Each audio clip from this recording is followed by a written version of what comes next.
Hello दोस्तों, नमस्कार। आप सभी का स्वागत है इस नए ब्लॉग में। और आज मैं आप ये देख सकते हैं उंगली पे निशान। आज मैं वोट करके आ रहा हूँ बिहार विधानसभा चुनाव 2020। और आज मैं बात करने वाला हूँ, जैसा कि मैंने पिछले ब्लॉग में भी बताया था, कि मैं बात करने वाला हूँ कि बिहार कितना चेंज हुआ है इन टर्म्स ऑफ एक एजुकेशन, जो कि मेनली गर्ल्स एजुकेशन पे, और हेल्थ में मैं वो बात करने वाला हूँ कि जैसे अभी आपने एक वीडियो देखा होगा दी ललन टॉप .com का, कि उसमें एक जो थे मतलब क्वैक डॉक्टर या झोला छाप डॉक्टर आखिर बिहार में इतना ज़्यादा क्यों हैं, और आखिर उनको मतलब एक तरह का मतलब मान लीजिए कि जैसे लोग डॉक्टर ही मान के चलते हैं पूरा, कि हाँ वही डॉक्टर हैं, और उसका क्या रीज़न है मैं ये बात करने वाला हूँ। वो वीडियो आपने देखा होगा कि हम पढ़े नहीं है लेकिन प्रैक्टिशनर हैं, एट्रापिन वाला। तो वो चीज़ है, मैं बात करने वाला हूँ कि आखिर वो इतना क्यों चलता है। तो सबसे पहले हम बात करने वाले हैं गर्ल्स एजुकेशन के बारे में। तो देखिए, अगर आपको लगता है, जैसे आप मतलब जो बाहर रहते हैं उनको ये लगता है कि जैसे गांव में लोग अपनी बेटियों को पढ़ाना नहीं चाहते हैं, अपनी लड़कियों को पढ़ाना नहीं चाहते हैं, तो अगर आपका ये परसेप्शन है तो मैं इसको बताता हूँ कि ये पूरी तरह से गलत है। इसका एक रीज़न मैं दे रहा हूँ। इसका रीज़न ये चीज़ है कि अगर आप देखिए, जैसे मैं अपने गाँव का बताता हूँ। हमारे गाँव में जब हम लोग बहुत छोटे थे तो कोई गाँव में हमारे मतलब पढ़ाई लिखाई का कोई नामो निशान नहीं था, किसी का नहीं। जो शहर गया वही पढ़ा, अदरवाइज कोई नहीं पढ़ा।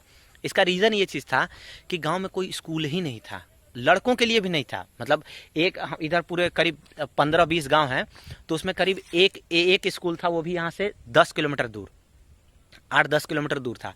अब आप खुद सोचिए, मतलब अगर आप यहाँ पे बैठ के अगर आराम से सोचेंगे तो 10 किलोमीटर दूर लड़के भी नहीं जाते थे। एक दो लड़के जाते थे जो कि साइकिल था, और लड़कियों का तो बात ही छोड़िए। कौन उस टाइम पे, अगर आप सोचें, मैं ये नहीं कह रहा कि अब मतलब इसको अलग तरीके से मत लीजिए, लेकिन अगर उस टाइम पे आप सोचिए तो कौन अपनी लड़की को यहाँ से 8-10 किलोमीटर दूर भेजेगा, वो भी बिना सुविधा के, कैसे जाएगा कोई। ठीक है, तो अगर आप ये सोचिए तो उस टाइम पे एकदम नहीं था, तो कोई हमारे गांव में कोई पढ़ा लिखा नहीं थे।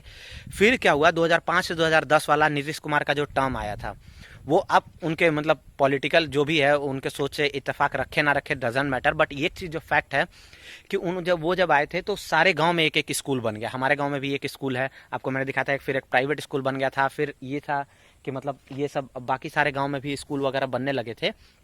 तो ये चीज़ जो था कि जब गांव में स्कूल वगैरह बनने लगे, तो अब क्या मैंने जो चेंजेस देखे हैं कि अब हमारे गांव में कोई भी ऐसा नहीं होगा। आप किसी से भी, चाहे लड़का हो लड़की हो, पूछिए कि क्या कर रहे हो, तो कोई बोलेगा कि हाँ हम 10वां में हैं, कोई बोलेगा कि 10वां मतलब 10th जो होता है, और कोई बोलेगा कि हम 12th में हैं, कि मतलब आईए कर रहे हैं, आईएससी कर रहे हैं, आईएससी कर रहे हैं, मतलब इंटरमीडिएट जो होता है वो जो साइंस से।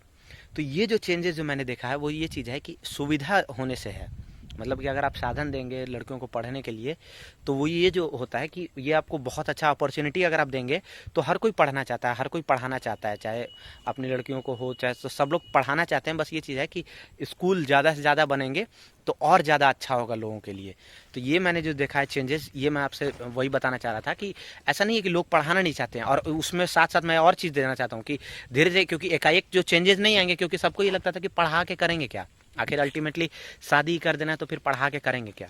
तो ये चीज़ था। फिर उसके साथ साथ और जो वो मिल रहे थे कि जैसे कुछ लोगों को, लड़कियों को साइकिल मिलता था, ड्रेस मिलता था, पैसे मिलते थे, तो उस लालच आप कह सकते हैं या कुछ भी, तो उसके साथ साथ लोग धीरे धीरे अपनी लड़कियों को पढ़ाने भेजने लगे।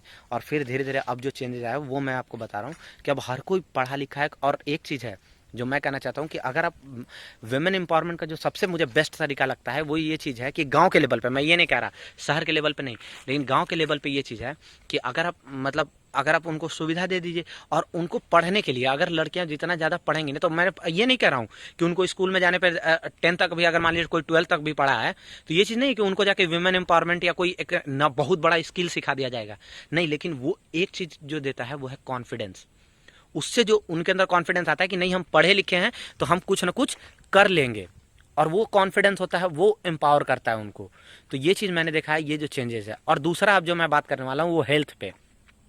तो आप इतना, जैसे कई लोग ये सोचते होंगे जो बाहर रहते हैं, मान लीजिए जो हम कई हमारे दोस्त हैं जो मान लीजिए वीडियो देख रहे होंगे, अगर खुदा न खास्ता, तो उन लोगों को ये लगता है कि जैसे मान लो कि आखिर बिहार में इतने झोला छाप डॉक्टर आखिर बढ़ते कैसे हैं। तो मैं आपको देखो ये चीज़ बताता हूँ कि ये आप देख सकते हैं, ये टोटल करीब 20 गांव है हमारे आसपास। ठीक है, और 20 गांव में अगर मैं बात करूं तो 20 गांव में एक भी हॉस्पिटल नहीं है। मैं बता रहा हूं कि पूरे इधर 20 गांव में एक भी हॉस्पिटल नहीं है, चाहे सरकारी हो चाहे प्राइवेट हो। जो एक हॉस्पिटल जो आपको मिलेगा यहाँ से शहर है 30-40 किलोमीटर दूर, वहां पे मिलेगा। अब आप आप खुद से अपना दिमाग लगाइए और सोचिए कि अगर किसी को बीमार हुआ, यहाँ पे सब लोग गांव में कैसे 100-200 रुपये कमा रहे हैं पर डे, और उसमें अगर कोई आपको ये बोल दे कि आपको बुखार हुआ है और बुखार होने के लिए आपको कहाँ जाइएगा, चाहे कुछ भी हुआ, तो क्या आप यहाँ से 30 किलोमीटर दूर जाएंगे? और शहर में, हमारे शहर में एक सरकारी हॉस्पिटल है, सदर हॉस्पिटल, उसका 2 रुपये पर्ची का लगता है, 2 रुपये 20 रुपये BHU का लगता है, ठीक है, 2 रुपये यहाँ लगता है। तो अब आप खुद सोचिए कि कैसे कोई यहाँ से जाएगा। तो जब हॉस्पिटल ही नहीं है, और यहाँ पे अगर बात करें हम MBBS डॉक्टर की, तो आपको MBBS डॉक्टर वही शहर में मिलेंगे, उनका भी मान लीजिए कि शहर में वही 200 रुपये 300 रुपये पर्ची का जो भी पैसा होगा। तो मेन जो दिक्कत है वो ये चीज़ है कि अब सोचिए कि गांव में किसी को कोई बीमारी हुआ, चाहे तुरंत इलाज चाहिए, बुखार हुआ, सर्दी हुआ, मान लीजिए कोई बहुत बड़ा रोग नहीं है अगर, तो सबको घुटने में दर्द हुआ तो सब लोग किसके पास जाएंगे? BP का कोई का वो हुआ, तो वो चीज़ है कि किसके पास जाएंगे? तो वो उन लोगों के पास जाते हैं जो कि मतलब गांव में क्या होता है कि कई लोग जो मेडिकल स्टोर पे कहीं पे 1 साल काम किए, उनके पास चले गए, या कई लोग जो मतलब किसी डॉक्टर के कांटेक्ट में रह रहे हैं, वो आए यहाँ पे अपना दवाई वगैरह सब लेके, और वही दवाई दिए जा रहे हैं बिना कि मतलब कोई ऐसा नहीं कि वो लोग मतलब पढ़े हुए हैं, लेकिन फिर भी उनका चलता है, बहुत अच्छा चलता है, मैं बता रहा हूँ। और गांव में किसी को, अब मान लीजिए आपके गांव में किसी को कोई बीमारी हुआ, तो वो किसके पास जाएंगे? इलाज तो कराना है, तो इलाज कराना है तो सबसे बढ़िया ये होता है कि हाँ भाई गांव में कौन डॉक्टर है, तो डॉक्टर वही लोग हैं। ये बात आप मानिए, गांव में कोई डॉक्टर है तो MBBS डॉक्टर कोई है ही नहीं, तो सब लोग ये मानते हैं हाँ यही डॉक्टर है। और वो कौन होते हैं?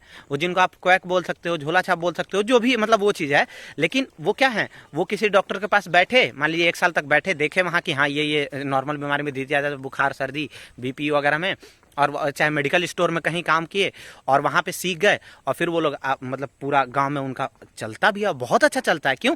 क्योंकि बुखार सर्दी, पानी चढ़ाना वगैरह, सुई देना, ये सब उन लोगों को आता है।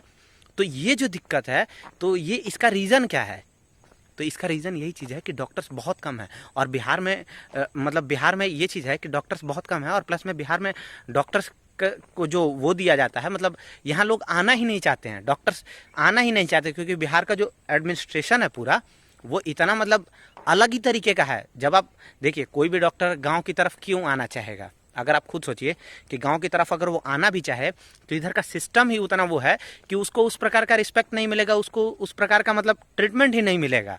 तो मोस्टली लोग इसी तरफ गांव की तरफ आना ही नहीं चाहते हैं। और प्लस में ये भी चीज़ है, तो सबसे बड़ा दिक्कत जो ये है, ये बस मैं आपको एक ओवरव्यू दे रहा हूँ, बाकी अब ये हो सकता है कि आप मतलब हमारे व्यूज़, हम बस मैं बता रहा हूँ कि ये रियलिटी है। तो यही रीज़न है कि जो इधर जो क्वैक डॉक्टर्स हैं वो बहुत ज़्यादा बढ़ते हैं। बाकी वही है, जब धीरे धीरे जब लोग डॉक्टर्स जानने लगेंगे, धीरे धीरे जब मतलब गवर्नमेंट को इस पर एक्ट करना चाहिए कि हाँ भाई अच्छे अच्छे डॉक्टर्स लाओ, उनको तुम अच्छे से ट्रीटमेंट दो, अच्छा पैसा दो, तो वही चीज़ है ना कि अच्छे से अगर आप रिस्पेक्ट देंगे उनको, तो धीरे धीरे लोग सरकारी हॉस्पिटल में भी अच्छे से डॉक्टर्स आने लगेंगे। फिर डॉक्टर, कई लोग फ्री में भी इलाज करते हैं, तो वो लोग गांव तक पहुंचेंगे, तब धीरे धीरे सब कुछ सही होगा ना। तो होप, तो अब मैं आपको ये वीडियो अच्छा लगा हो, तो थैंक यू सो मच।